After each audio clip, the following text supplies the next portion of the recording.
नमस्कार स्टूडेंट्स, मैं doctor Sudesh Chaudhary physical chemistry YouTube channel में आप सभी का स्वागत करती हूँ। हम लोग एमएससी फाइनल ईयर की जो फर्स्ट पेपर है वो स्टार्ट कर रखा है। इस फर्स्ट पेपर में मैं आप लोगों को फोटो केमिस्ट्री स्टार्ट करवा रखी थी। इस फोटो केमिस्ट्री में हमने जो लास्ट वीडियो लेक्चर था उसमें हमने जबलोस्की डायग्राम पढ़ाई थी, मीन्स फिजिकल प्रोसेस स्टडी की थी। आज से मैं आप लोगों को केमिकल प्रोसेस से स्टार्ट कराऊंगी, means photo chemical reaction study करेंगे। तो एमएससी फाइनल ईयर का फर्स्ट पेपर पढ़ रहे थे। इस फर्स्ट पेपर में मैं आप लोगों को फोटो केमिस्ट्री पढ़ा रही थी, जो आपके यूनिट 4 है।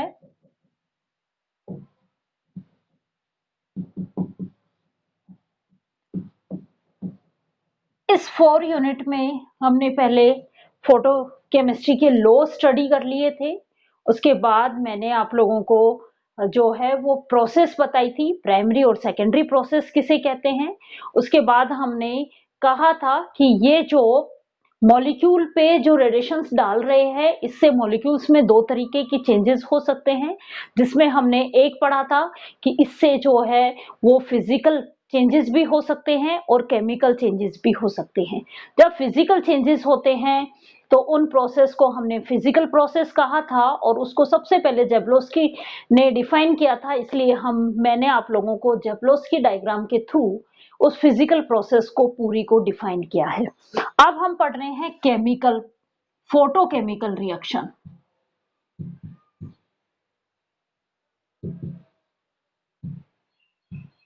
इन फोटोकेमिकल रिएक्शन में मैंने आप लोगों को ये बताया था कि जनरली ये जो भी रिएक्शंस होंगी ये हमेशा ट्रिपलेट स्टेट में होंगी।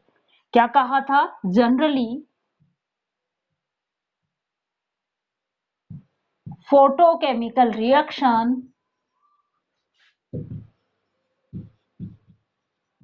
अकर इन ट्रिपलेट स्टेट। किसमें होती हैं ये? ट्रिपलेट स्टेट में होती है। अब हम सबसे पहले अलग अलग कंपाउंड्स लेंगे। जैसे हम अभी जो मैं आपको स्टडी कराऊंगी वो एल्कीन की फोटोकेमिस्ट्री स्टडी कर रहे हैं, फोटोकेमिस्ट्री ऑफ एल्कीन। हम स्टार्ट में एल्कीन लेके चलेंगे।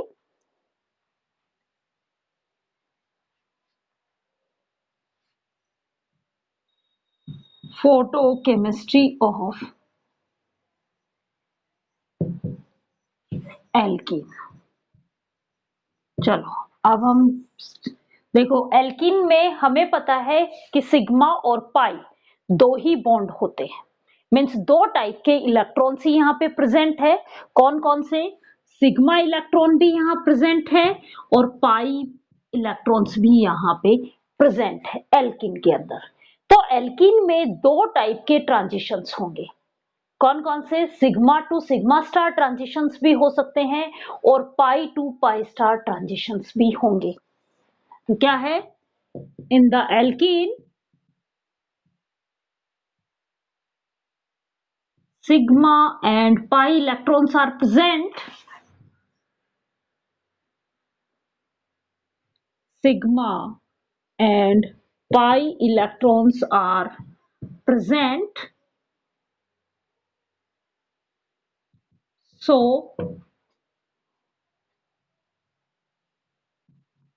two types of electronic transitions are possible.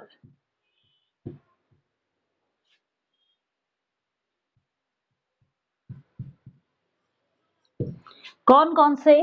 पहला sigma to sigma star transition,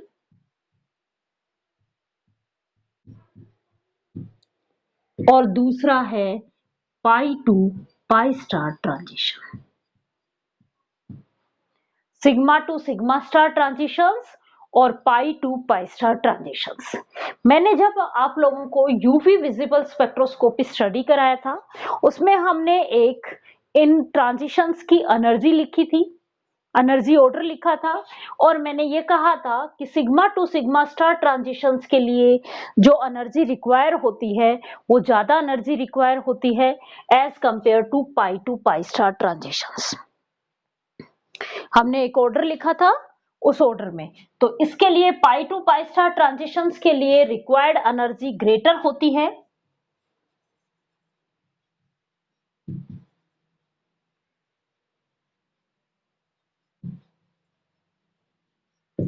और इसके लिए रिक्वायर्ड एनर्जी इसके कंपैरिजन में लोअर होती है।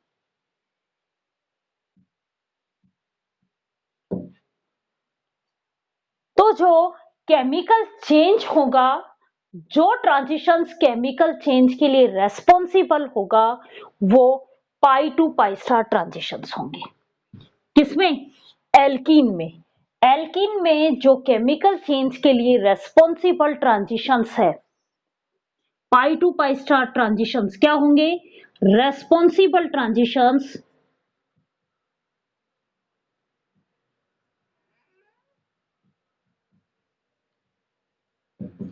फॉर केमिकल चेंज या photochemical reaction.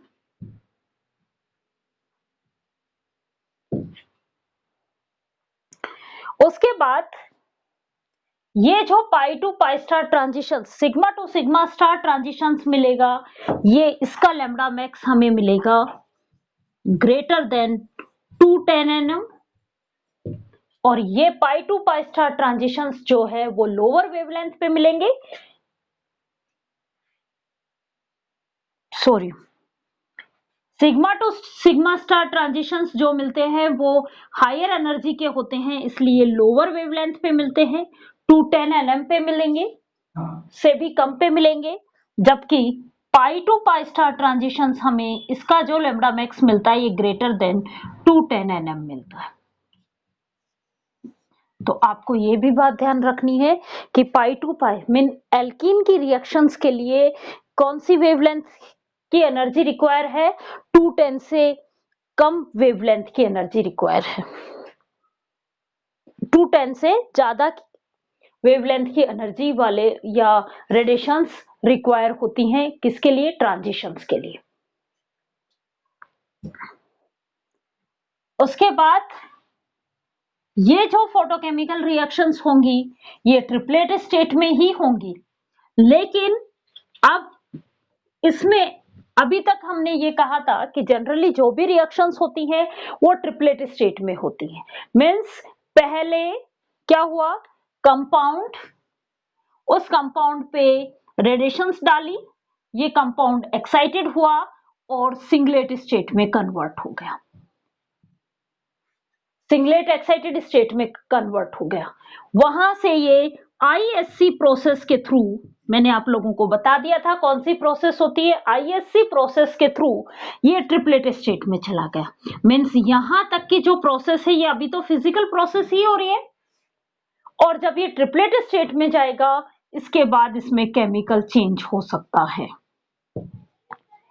Means chemical reaction हो सकती है इसमें, ये प्रोसेस होती है।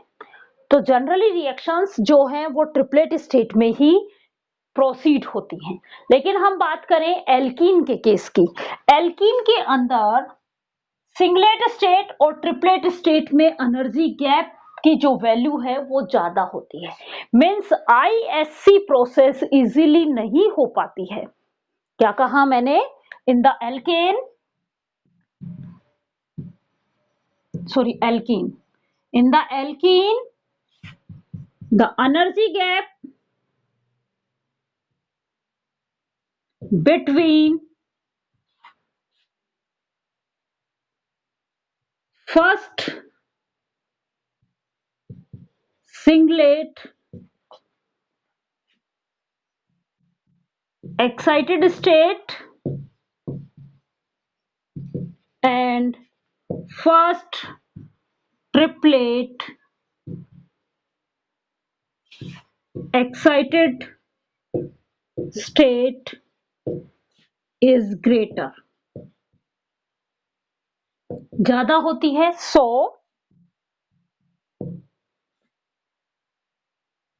through ISC,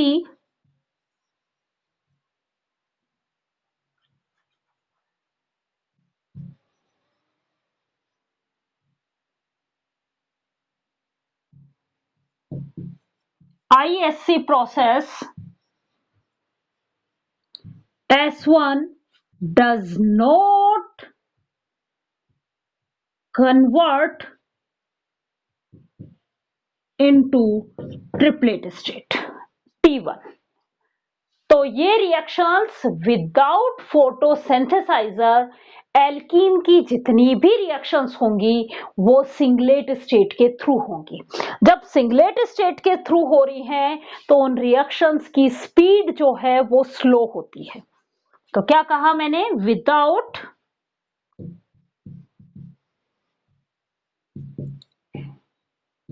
फोटोसिंथेसाइजर, जिसको एनर्जी डोनर भी कहते हैं, एनर्जी डोनर, एनर्जी डोनर के बगैर ये एल्कीन में जो रिएक्शंस प्रोसीड होंगी वो कौन से स्टेट में होंगी? सिंगलेट स्टेट में।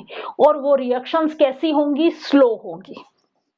Without photosynthesiser in the alkene, photochemical reaction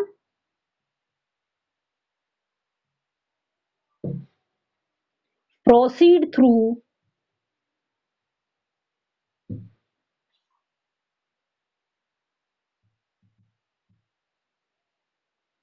singlet state. So the rate of reaction is very slow.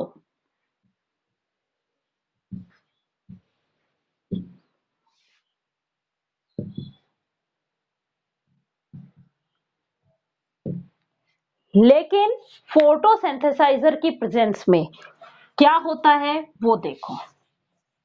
Presence of फोटोसिंथेसाइजर,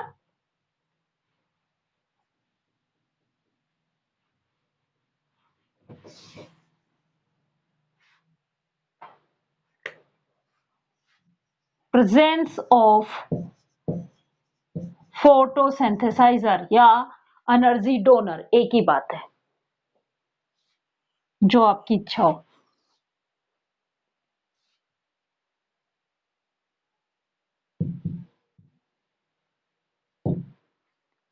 देखो क्या होगा, एल्कीन को आपने रेडिएशंस डाली एल्कीन्स पे, HNu, ये एल्कीन्स सिंगलेट स्टेट में जाएंगे। क्लियर? यहां पे सिंगलेट स्टेट से ये ट्रिपलेट स्टेट में कन्वर्ट नहीं होंगी,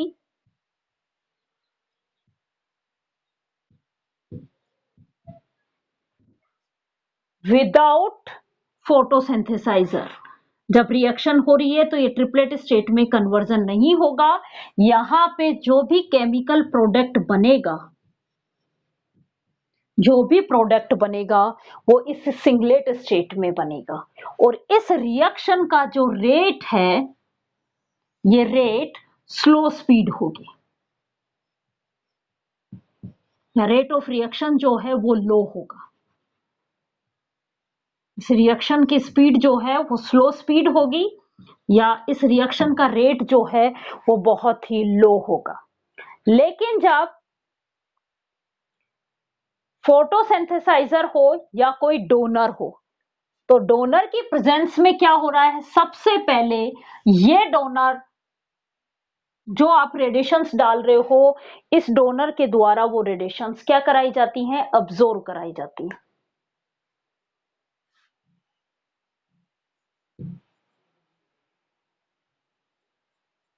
डोनर के ऊपर आपने HNu रेडिएशंस डाली, डोनर सिंगलेट स्टेट में गया, उसके बाद ये डोनर ISC के थ्रू ट्रिपलेट स्टेट में गया, और जब ये डोनर ट्रिपलेट स्टेट में जाता है तो ये डोनर जो है ट्रिपलेट से एनर्जी ट्रांसफर करता है। क्या कर रहा है ये? Energy transfer.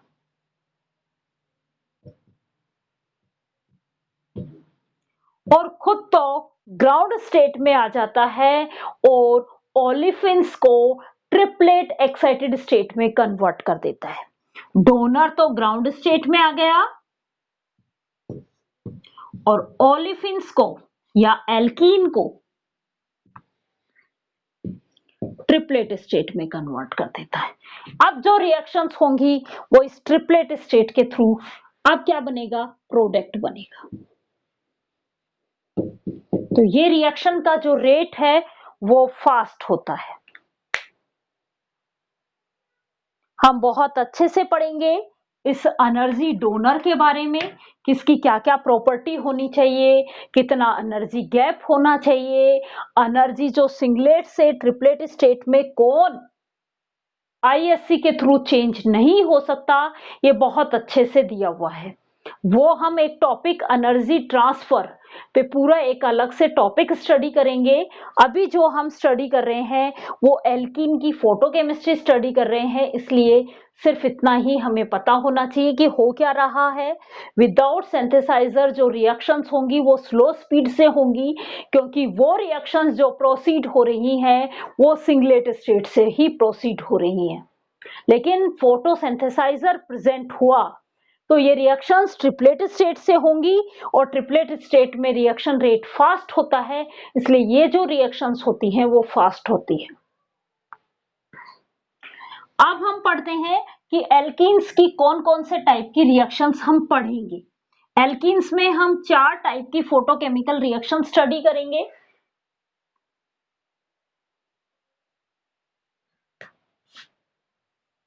Types of photochemical reactions in alkene. Types of photochemical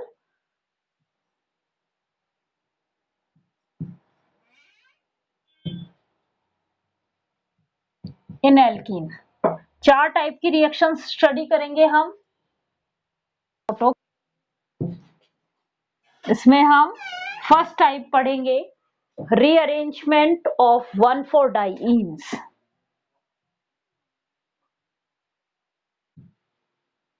rearrangement of 1,4-डाइईन्स।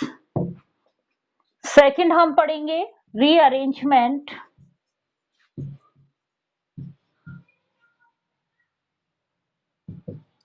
of one five dienes. Third reactions हम स्टडी करेंगे ज्योमेट्रिकल आइसोमर्स।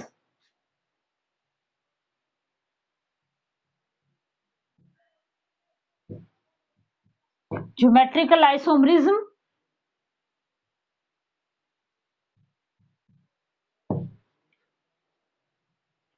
और फिफ्थ हम पढ़ेंगे साइक्लाइजेशन रिएक्शन।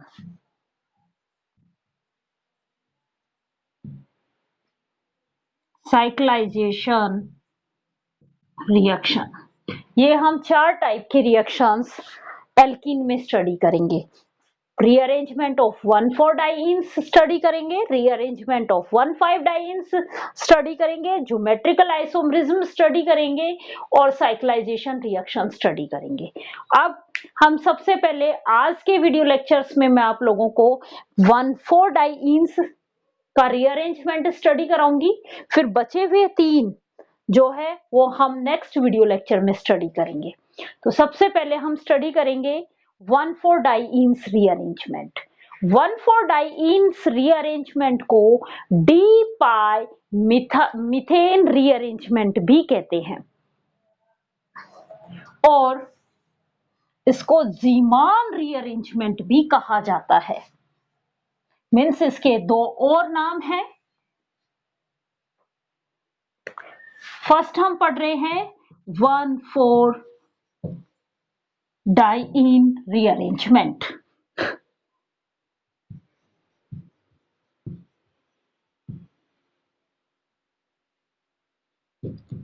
इसी रीअरेंजमेंट को हम एक दूसरे नाम से कहते हैं डाइपाई मीथेन रीअरेंजमेंट।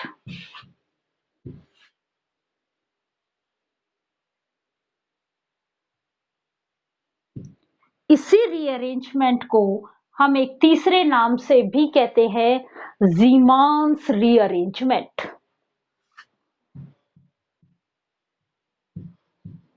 ज़ीमान्स रीअरेंजमेंट।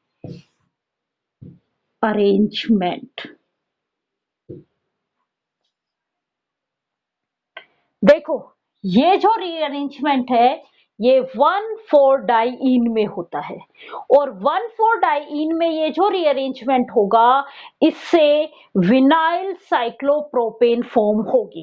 क्या कहा मैंने? 1,4-डाइईन HNO रेडिएशंस डाली और इन रेडिएशंस के through pi to pi star transitions हुआ और उस ट्रांजिशंस के थ्रू यहाँ पे जो केमिकल प्रोडक्ट बनेगा उसका नाम है विनाइल साइक्लोप्रोपेन। ये साइक्लोप्रोपेन और इस पे विनाइल ग्रुप जोड़ दिया तो ये क्या बना? Vinyl cyclopropane.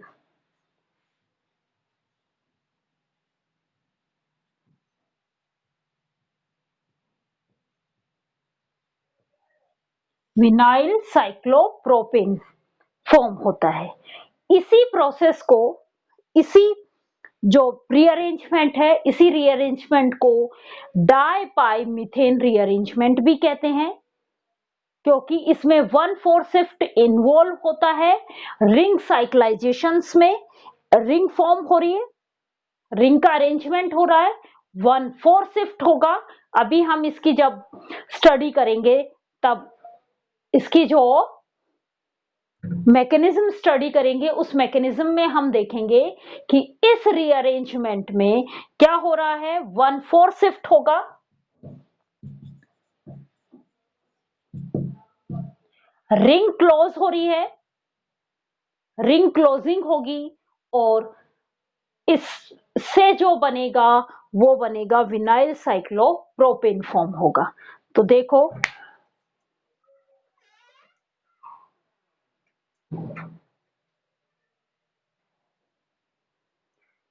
अब हम इसकी मैकेनिज्म स्टडी करेंगे। दूसरी बात, इस रिएक्शन का जो रेट है वो सबस्ट्रेट पे डिपेंड कर रहा है, सबस्ट्रेट के नेचर पे डिपेंड करेगा।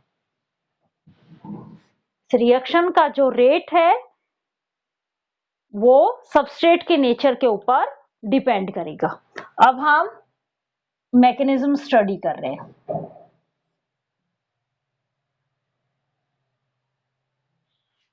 ये है, ये 1,4-डाइईन है, 1 2 3 4 और 5, 1 और 4 पोजीशंस पे, 1 और 4 पोजीशंस पे दो डबल बॉन्ड है इसलिए इसको क्या कहा जाता है? 1,4-डाइईन। क्लियर यहां तक? क्या किया? HNO रेडिएशंस डाली, पाई टू पाई स्टार ट्रांजिशंस हुए और इन ट्रांजिशंस के थ्रू जो रीअरेंजमेंट हो रहा है उस रीअरेंजमेंट से एक रिंग क्लोजिंग होगी जिससे साइक्लोप्रोपेन बनेगा और एक विनाइल ग्रुप फॉर्म होगा, इसलिए ये कहलाता है विनाइल साइक्लोप्रोपेन फॉर्म हुआ। क्लियर? अब हम इसकी मैकेनिज्म स्टडी कर रहे हैं। देखो,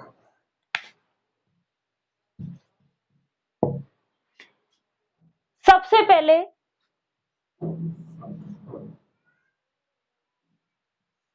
पाई टू पाई स्टार ट्रांजिशंस होगा। इस पाई टू पाई स्टार ट्रांजिशंस में ये जो बॉन्ड है डबल बॉन्ड, इन दोनों बॉन्ड का होमोलाइटिक क्लीवेज होगा। इन दोनों डबल बॉन्ड्स का क्या होगा? होमोलाइटिक क्लीवेज होगा।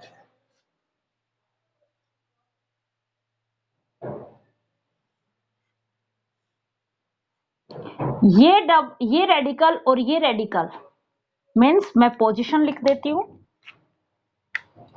1 2 3 4 5 2 और 4 पे तो बॉन्ड फॉर्म होगा यहां पे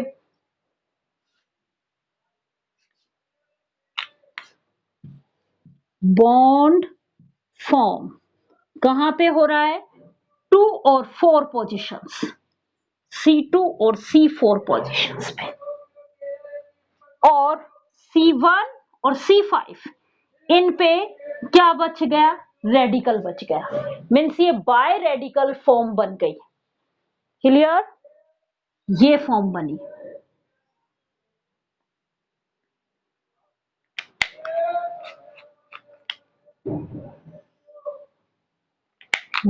2 और 4 के बीच में मैंने बॉन्ड फॉर्म किया नंबरिंग कर रही हूं मैं इसकी सेम 1 2 3 4 और 5 अब हम सारी केमिकल रिएक्शंस फोटोकेमिकल रिएक्शंस को नंबरिंग करके पढ़ेंगे जिससे आपको आसानी रहेगी समझने में 1 और 5 पोजीशंस पे रेडिकल फॉर्म बनी 1 और 5 पोजीशंस पे रेडिकल आया उसके बाद 3 और 4 के बीच जो बॉन्ड है इसका होमोलाइटिक क्लीवेज होगा 3 और 4 के बीच का जो बॉन्ड का होमोलाइटिक क्लीवेज होगा 4 और 5 के बीच में एक पाई बॉन्ड फॉर्मेशन होगा क्या कहा मैंने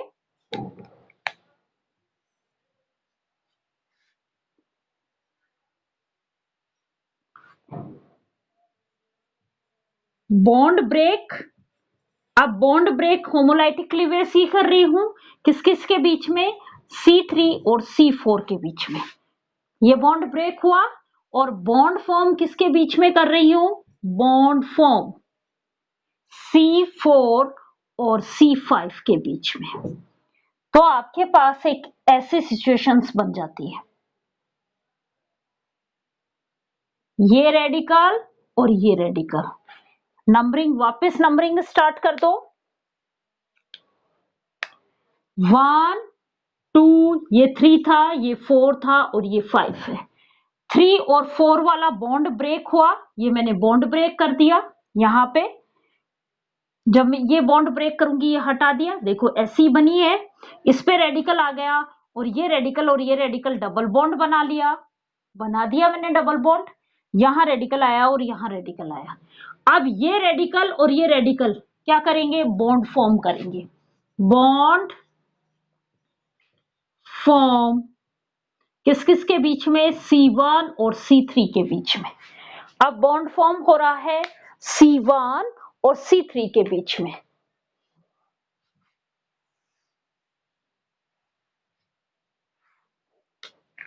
और ये फॉर्म कुछ इस तरीके से कन्वर्ट हो जाएगी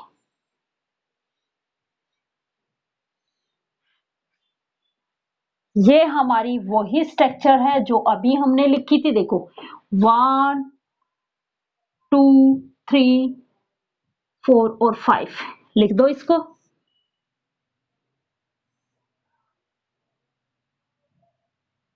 ये 1 पोजीशन थी 1 पोजीशन किस किस से जुड़ी हुई है 2 से जुड़ी हुई है और 1 3 से जुड़ी हुई है 1 2 से जुड़ी हुई है ये 3 है और 2 से जुड़ी हुई है ये जुड़ी हुई है 2 वाली जो पोजीशन है वो 4 से जुड़ी हुई है और 3 से जुड़ी हुई है 2 वाली पोजीशंस 4 से जुड़ी हुई है और 3 से जुड़ी हुई है और बाकी तो आपको बाकी ये 4 5 से जुड़ा हुआ है ये तो आपको समझ में ही आ गया ये फॉर्म बन जाती है ये तो था कि जब कोई सिमेट्रिक डाइईन्स मिले यदि एसिमेट्रिक डाइईन्स हुई तो कौन सा बॉन्ड ब्रेक करेंगे वो बॉन्ड ब्रेक करोगे जिसके सामने वाला रेडिकल मोर स्टेबल हो कौन सा बॉन्ड ब्रेक होगा वो बॉन्ड ब्रेक होगा जिसके देखो अभी हम एक एग्जांपल करके देख रहे हैं उससे आप लोगों को ज्यादा समझ में आएगा कि मैं क्या कहना चाह रही हूं हम एक दूसरा एग्जांपल लेके देख रहे हैं एक ये 1,4 डाइईन है ये एसिमेट्रिक डाइईन है यहां पे दो बेंजीन रिंग जुड़ी हुई है। बेंजीन रिंग को हम 5 से भी दिखाते हैं, बहुत सारे स्टूडेंट्स इसको पीएच से भी दिखाते हैं। मीन्स आपके पास ये बेंजीन रिंग है। क्लियर? वही नंबरिंग कर दो 1 2 3 4 और 5 नंबरिंग की। HNO pi to pi star transitions होगा, pi to pi star transitions होंगे तो दोनों ही पाई बॉन्ड का होमोलाइटिक क्लीवेज होगा और 2 और 4 के बीच में बॉन्ड फॉर्म होगा। यही हो रहा था कि इन 1 और 2 और 4 और 5 बॉन्ड ब्रेक हो रहा था। बॉन्ड ब्रेक कौन सा? C1 C2 and C4 C5 और बॉन्ड फॉर्म हो रहे थे C2 C4 के बीच में। ये दोनों का होमोलाइटिक क्लीवेज हुआ और इनके बीच में बॉन्ड फॉर्म हो गया। यही प्रोसेस थी, इन दोनों के बीच में बॉन्ड फॉर्म हो गया। तो देखो क्या बना।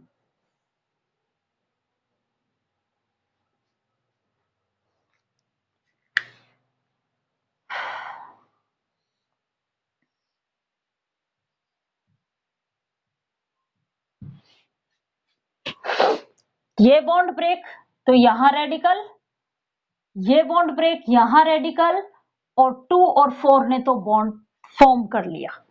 ये पोजीशन 1 2 3 4 और 5। अब देखो, पहले उसमें तो हमने सिमेट्रिक पढ़ा था। सिमेट्रिक में हम ये बॉन्ड भी ब्रेक कर सकते हैं और ये बॉन्ड भी ब्रेक कर सकते थे, लेकिन अब ये एसिमेट्रिक फॉर्म आ गई। मीन्स इसमें दो सिचुएशंस हो सकती हैं, 3 और 4 वाला बॉन्ड भी ब्रेक हो सकता है और 2 और 3 वाला बॉन्ड भी ब्रेक हो सकता है। हमारे पास दो सिचुएशन थी, उसमें तो हम 2 और 3 वाला बॉन्ड ब्रेक करते तब भी सेम प्रोडक्ट बनता और 3 और 4 वाला बॉन्ड ब्रेक करते तब भी सेम प्रोडक्ट बनता। मीन्स प्रोडक्ट चेंज नहीं होता।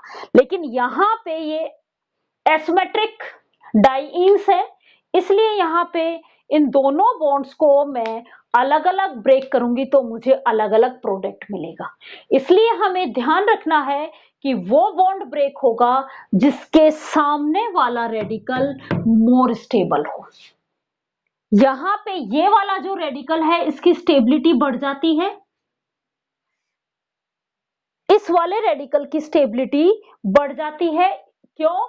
क्योंकि ये रेडिकल जो है वो डीलोकलाइज हो जाता है 2 पाई रिंग पे, 2 बेंजीन रिंग के ऊपर डीलोकलाइज हो जाता है और डीलोकलाइजेशंस के कारण या रिजोनेंस के कारण स्टेबिलिटी बढ़ जाती है।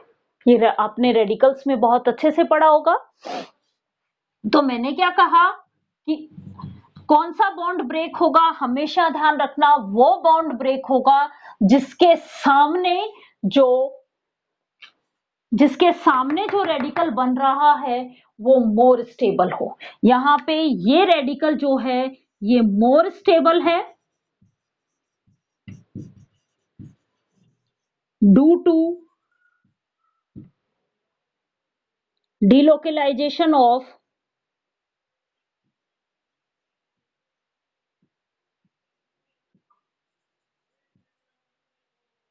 रेडिकल और ये लेस स्टेबल है। इस रेडिकल के सामने वाला जो बॉन्ड है वो 3-4 वाला है और इस रेडिकल के सामने वाला बॉन्ड 2-3 वाला बॉन्ड है।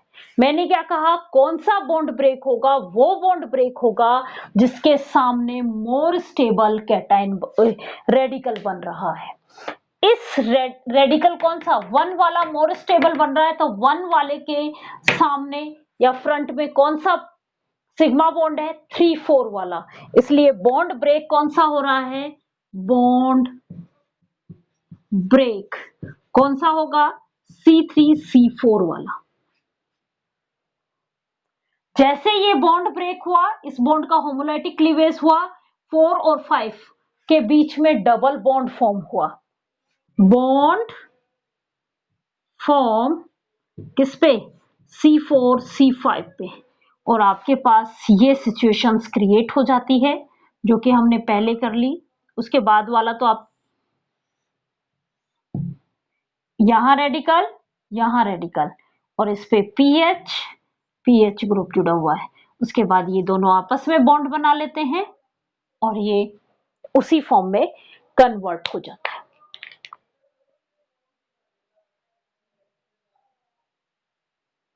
अब हम नेक्स्ट क्लास में जो पढ़ेंगे वो पढ़ेंगे रीअरेंजमेंट ऑफ 1,5 डाइईन्स। आज हमने 1,4 डाइईन्स स्टडी किया। 1,4 डाइईन्स को दूसरा नाम जो है वो डाई मीथेन रीअरेंजमेंट भी कहलाता है, जीमान रीअरेंजमेंट भी कहलाता है।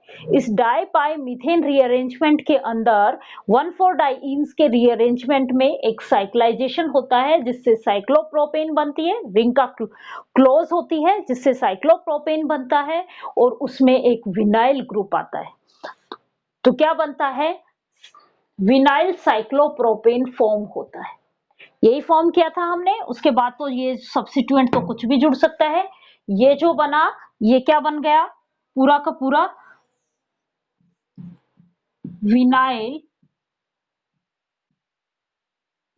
साइक्लोप्रोपेन फॉर्म हुआ है। ये था 1,4 रीअरेंजमेंट, 1,4 डाइईन रीअरेंजमेंट। अब हम कल की क्लास में पढ़ेंगे 1,5 डाइईन रीअरेंजमेंट। Thank you.